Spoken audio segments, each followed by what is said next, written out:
Over 400 years ago, King James VI of Scotland inherited the throne of England at a time when the Christian church was deeply divided.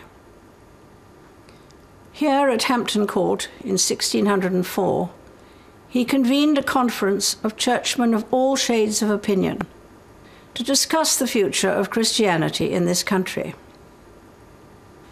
The king agreed to commission a new translation of the Bible that was acceptable to all parties. This was to become the King James, or Authorized Bible, which next year will be exactly 4 centuries old.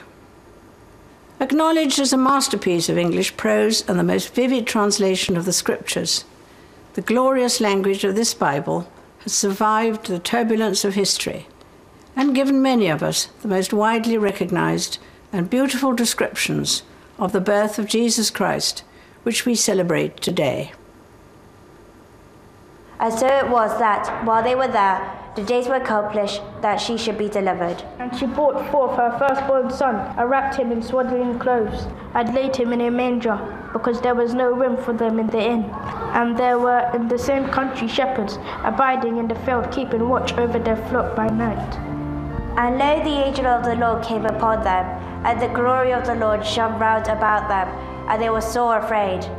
And suddenly there was with the angel a multitude of heavenly hosts praising God and saying, Glory to God in the highest, and on earth peace, goodwill toward men. While shepherds watch their flocks by night, or seated on the ground, the angel of the Lord came down, and glory shone around. The King James Bible was a major cooperative endeavor that required the efforts of dozens of the day's leading scholars. The whole enterprise was guided by an interest in reaching agreement for the wider benefit of the Christian Church and to bring harmony to the kingdoms of England and Scotland. 400 years later, it is as important as ever to build communities and create harmony.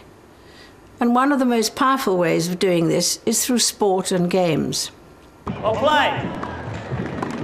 Go, go, go, go, go!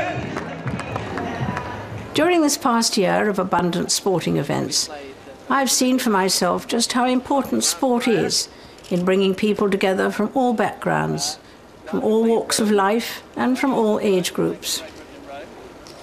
In the parks of towns and cities and on village greens up and down the country, countless thousands of people every week give up their time to participate in sport and exercise of all sorts, or simply encourage others to do so.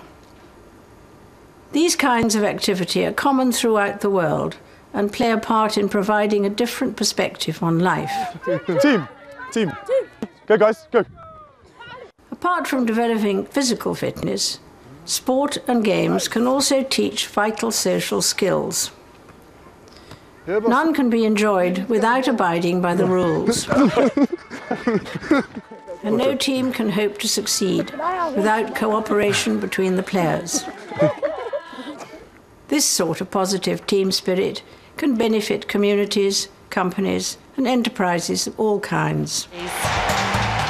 As the success of recent Paralympics bear witness, a love of sport also has the power to help rehabilitate.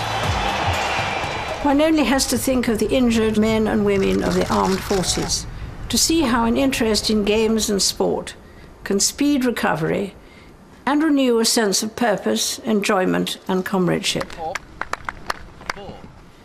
Right around the world, people gather to compete under standard rules, and in most cases in a spirit of friendly rivalry.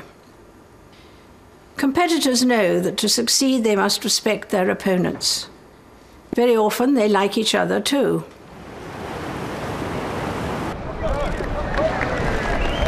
Sportsmen and women often speak of the enormous pride they have in representing their country, a sense of belonging to a wider family. We see this vividly at the Commonwealth Games, for example, which is known to many as the friendly games, and where I'm sure you have noticed that it is always the competitors from the smallest countries who receive the loudest cheers. People are capable of belonging to many communities, including a religious faith. King James may not have anticipated quite how important sport and games were to become in promoting harmony and common interests. But from the scriptures in the Bible which bears his name, we know that nothing is more satisfying than the feeling of belonging to a group who are dedicated to helping each other. Therefore, all things whatsoever you would that men should do to you, do ye even so to them. I wish you and all those whom you love and care for a very happy Christmas.